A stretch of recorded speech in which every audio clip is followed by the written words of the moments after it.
Hello everyone. मेरा नाम doctor Gunjan Patel है और ये मेरी वाइफ है डॉक्टर वर्षा पटेल। हम यहाँ पे प्रैक्टिकल पेरेंटिंग के सेशंस के लिए आए थे। મારું નામ અવની પટેલ છે. મારા હસબન્ડ છે નિલય, એ હર્ષા એન્જિનિયર્સમાં as a mechanical engineer job કરે છે અને હું હોમ મેકર છું. મારી એક 1 યરની ડોટર છે, પ્રાપ્તિ એનું નામ છે.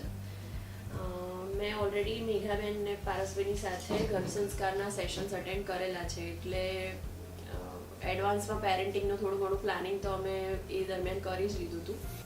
મારું નામ ચિંતન પરીખ છે. હું ફાઇનાન્સ એડવાઇઝર છું. અમે આ પેરેન્ટિંગ સેશન શરૂ કર્યું 3 મહિના પહેલાં, પણ એ પહેલાં અમને એટલો બધો ખ્યાલ નહોતો કે how to handle the child. મારું નામ નીલમ પરીખ છે.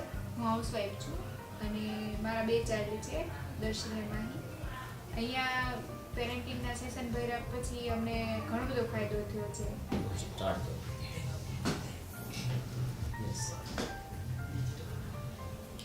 પેરેન્ટિંગ છે એ સબ્જેક્ટ એવો છે કે એમાં જેટલા અંદર ઇન્વોલ્વ થાવ એટલી આમ મજા આવે કે આપણને અમુક વસ્તુ તો ખબર નથી હોતી કે આપણે અમુક ટાઈમે એવું રેગ્યુલરમાં બિહેવિયર એવું થઈ જતું હોય છે કે જે આપણા ચાઇલ્ડ ઉપર ખોટી અસર કરતું હોય, પણ હવે આપણને ખબર એ હોતી. પ્રેક્ટિકલ પેરેન્ટિંગના બી ક્લાસ ચાલુ કર્યો છે તો અમે અટેન્ડ કર્યા અને અમને એની ખરેખર એનાથી બહુ ફાયદો થયો છે. એકચ્યુઅલીમાં અમને પહેલાં તો અમારું ફર્સ્ટ ચાઇલ્ડ છે આ, એટલે અમને કંઈ જે જનરલી બધું જે આપણી જે ચાલતું આવતું હોય પરંપરાગત રીતે એ જ રીતે અમને ખબર હતી. બીજું કંઈ મીન્સ મોટા દ્વારા જે આપણને જાણવા મળ્યું હોય એ બધી રીતે અમે બધું અપ્લાય કરતા હતા, પણ એમાં બી કેટલી ભૂલ થાય છે એ આપણને ત્યારે ખબર નથી પડતી. પણ જ્યારે અહીંયા પ્રેક્ટિકલ પેરેન્ટિંગમાં આવ્યા ને બધું અટેન્ડ કર્યું ને જે બધું જાણ્યું ને ત્યારે ખબર પડી કે આપણે બાળકોના ઉછેરમાં શું ભૂલ કરતા હોઈએ છીએ. बच्चों को कैसे ट्रीट करते हैं कि जैसा हम ऑलरेडी जो नॉलेज हमको मिला है या तो ऐसे ट्रीट करते हैं जो हमको ट्रीट किया जाता है. तो ये अटेंड करने के बाद बहुत सी मान्यताएं जो हम लेके चलते हैं कि बच्चों के साथ ऐसे ट्रीट करना चाहिए, वैसे ट्रीट करना चाहिए, वो बहुत बदल चुकी है. तो ये सेशंस हमें बहुत ही बेनिफिशियल रहे हैं और अभी हम बच्चे के साथ जो ट्रीट करते हैं उसमें बहुत सी साइकोलॉजी उनकी सोचते हैं, उसके हिसाब से हम उनके साथ डिस्कस करते हैं या तो उनको ऐसे वाइफ के साथ रह के ट्रीट करते हैं. तो ये मैं कहना चाहूँगा कि ये कोर्स करके हमें बहुत ही बड़ा बेनिफिट मिला है जो हमें लाइफ टाइम अपने बच्चों के साथ रिलेशन मेंटेन करने में, डेवलप करने में हेल्प करेगा. એટલે આપણે એવું વિચારતા હોઈએ કે બાળકને કોઈ દિવસ પનિશમેન્ટ કરાય જ નહીં. 1 વર્ષના બાળકને તો શું પનિશમેન્ટ હોય, આપણને એવું હોય જનરલી.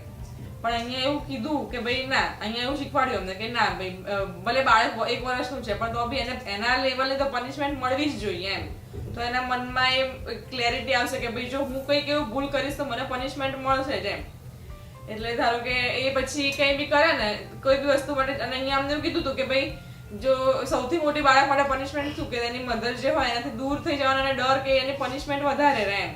તો એ અત્યારે નાનો છે તો કોઈ એની નાના લેવલની કોઈ જીદ કરે તો હું એને એવું કહું કે ભાઈ જો તું આવું કરીશ ને તો મમ્મા તારી સાથે 15 મિનિટ નહીં બોલે, અને હું એની સાથે એવી રીતે કરું, એને ઇગ્નોર કરું, એની સાથે ના બોલું, તો એમાં એના બિહેવિયરમાં ખરેખર ચેન્જ આવે અને એને ખરેખર ખબર પડે છે કે મેં આ કર્યું એટલે મમ્મા મારી સાથે ના બોલી.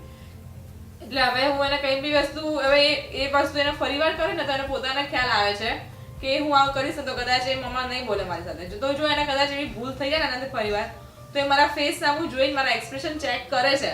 મીન્સ એ હજુ 1 યરનો જ છે પણ તો બી અમને એ ઇફેક્ટ જોવા મળી કે ના એ કંઈ બી એ વસ્તુ ફરીવાર કરે ને ભૂલ જે પહેલા એને કરી હતી તો એને તરત પોતાને ખ્યાલ આવે છે કે આના માટે મમ્મી મને આ પનિશમેન્ટ આપી હતી. તો એ વસ્તુ કર્યા પછી ફરીવાર મારા મોઢા સામે પોતે જ જોઈને આમ એકવાર ક્લિયર કરે છે કે મમ્મીના એક્સપ્રેશન શું છે. એટલે આપણને ખબર નથી પડતી કે ભાઈ આ નાના બાળકને આટલી ખબર પડે છે, પણ આ બધા ઘણા બધા ઇફેક્ટ જોવા મળે છે એમ પ્રેક્ટિકલ પેરેન્ટિંગમાં આવ્યા પછી અમને ઘણા ચેન્જીસ અમારામાં બી લાયા અમે, અને એની ઇફેક્ટ બાળકમાં બી અમને જોવા મળી છે. કારણ કે નાની બાબતો ઘણી બધી એવી હોય કે જે તમે ડિસ્કસ કોની જોડે કરો, તો આવું જ્યારે પ્રેક્ટિકલ પેરેન્ટિંગ હોય ને એ ટાઈમે તમે એવી બાબતો ડિસ્કસ કરી શકો. કોઈ પણ નાની બાબત, તમારો છોકરો મોઢો ઉઠે છે કે તમારું કયું નથી માનતો કે અમુક વસ્તુ બહારથી કંઈક ખોટું શીખીને લાવ્યો છે કે કશું પણ, ઘણી બધી વસ્તુ એવી હોય છે કે જે તમે ડિસ્કસ જ ના કરી શકો કોઈની જોડે. ડિસ્કસ ત્યારે જ થાય જ્યારે તમારું કોઈ પ્રેક્ટિકલ પેરેન્ટિંગ સેશન્સ અટેન્ડ કર્યું હોય ને તો એ ટાઈમે આ લોકો ઘણું બધું એવું શીખવાડે છે કે કોઈ પણ વસ્તુ ડિસ્કસ કરી શકો, કંઈ પણ બોલી શકો, કહી શકો, જેથી કરીને ઘણું જાણવા મળે એમાંથી. એટલે મારી દ્રષ્ટિએ તો it's worth to go for that એમ. નથી પણ અહીંયા અમુક સેશન્સ ને એવું બધું અટેન્ડ કર્યા પછી ખબર પડે છે કે આવું બિહેવિયર અમુક ટાઈમે એને લાંબા ટાઈમે ખોટી અસર આપતું હોય છે કે એનું બિહેવિયર આપણા જેવું થઈ જતું હોય છે.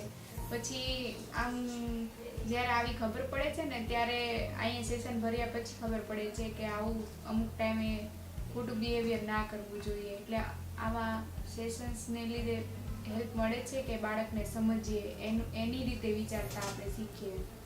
એટલે બહુ હેલ્પ કરે છે આ બધું પેરેન્ટિંગનું ને બધા સેશન્સના અંતે. એના મટીરિયલ્સ પણ એટલા હેલ્પફુલ બને છે કે તમે અહીંથી બહાર નીકળીને ઘરે જઈને એકવાર ફરીથી કોઈ ભૂલ કરો અને તમે એમાં સોલ્યુશન ગોતવા જાઓ ને તો એના મટીરિયલમાંથી પણ આપણને સોલ્યુશન મળી જતું હોય છે. અને આમ બહુ સરસ છે એમ બધા આમ આઈડિયાઝ આવે નવા નવા એમાંથી કે શું આગળ નેક્સ્ટ આપણે એના માટે ફ્યુચર માટે પણ વિચારી શકીએ અને ઇન્ડિપેન્ડન્ટ બનાવી શકીએ છીએ એવી રીતે. અને એ રીતે એનું સેફ ફ્યુચરના આપણે આપી શકીએ છીએ.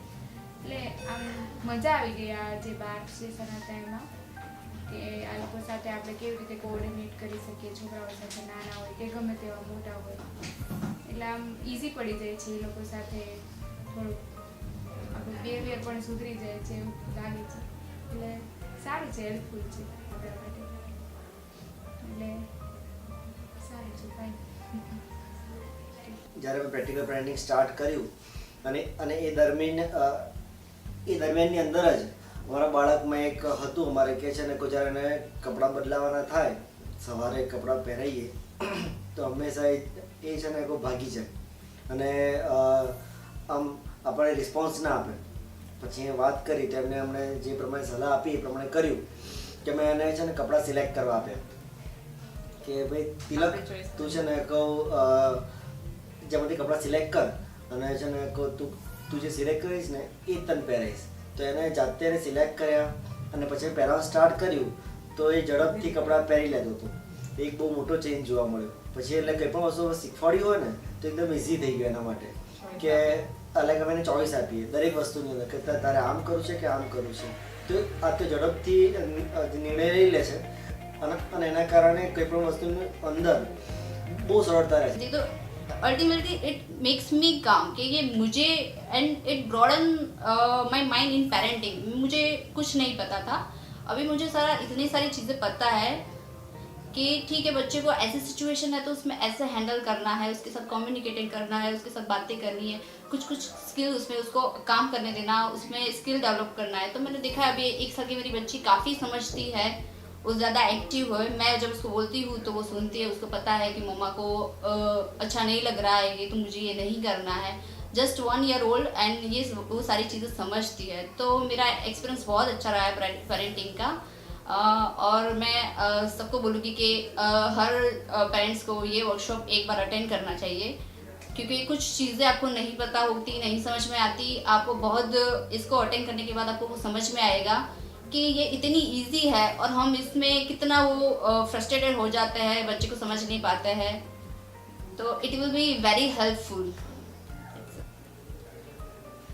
पहले हम ये सोचते थे कि बच्चों को डांटना नहीं चाहिए या फिर अगर उसको मारना नहीं चाहिए, वो भी सही बात है. लेकिन प्रैक्टिकल पेरेंटिंग अटेंड करने के बाद हमें ये पता चला कि बच्चों को किस तरह से हमें डाइवर्ट करना चाहिए. अगर बच्चा जिद कर रहा है तो हम लोग क्या करते थे कि पहले उसको डांट के या ऐसे बिठा देते थे, और अभी क्या है कि हमें उसे फुसलाना है. लेकिन ચેન્જીસ જોવા મળ્યા છે અને બેઝિકલી વાત કરું તમે જેમાં નિયર બાય સરાઉન્ડિંગની અંદર ઘણા બધાના બાળક હોય તો અમને છે ને કોઈ આખું ડિફરન્સ ખબર પડી જ જાય કે છે ને કહું જેમ કે જે કહેવાય ને કે મળતા સ્વભાવ એટલે અમારો તિલક છે એ દરેક જણ સાથે જાય પણ ખરો કે આમ આપણી પાસે જ રહે, ચોંટેલો જ રહે એવું પણ થતું નથી.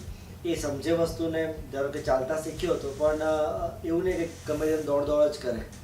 એને ખબર છે કે હું એ પડી જઈશ, એ અંગર મારે ધ્યાન રાખવાનું છે, એ બધી રીતે એ હંમેશા રેડી હોય છે. જેટલા બધા ચેન્જીસ જે ટૂંકમાં પ્રેક્ટિકલ પેરેન્ટિંગમાં જોવા મળ્યા છે.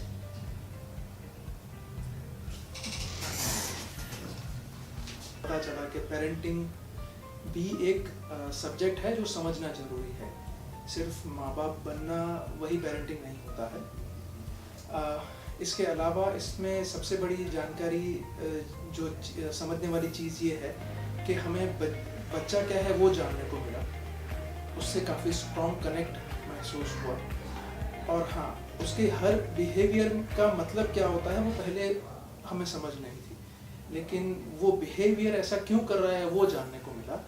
और उसका फ़ायदा ये है कि हम उसे कैसे डील करें, उसमें हमें काफ़ी आसानी महसूस होती है. ये पेरेंटिंग की वर्कशॉप करने के बाद मैं बिल्कुल रिकमेंड करूँगा कि अगर आप बच्चे का प्लान कर रहे हैं तो ये करिए ही. अगर आप ऑलरेडी आपके घर पे कोई भी बच्चा है किसी भी उम्र का, तो ये वर्कशॉप आपको ज़रूर करनी चाहिए. પેરેન્ટિંગના આજે બધા જે અમે અહીંયાથી જે લેસન્સ લીધા છે એ અમે ડેફિનેટલી અમારી લાઈફની અંદર ઉતારીશું અને બહુ જ સક્સેસ થઈશું એવી અમે આશા રાખીએ છીએ.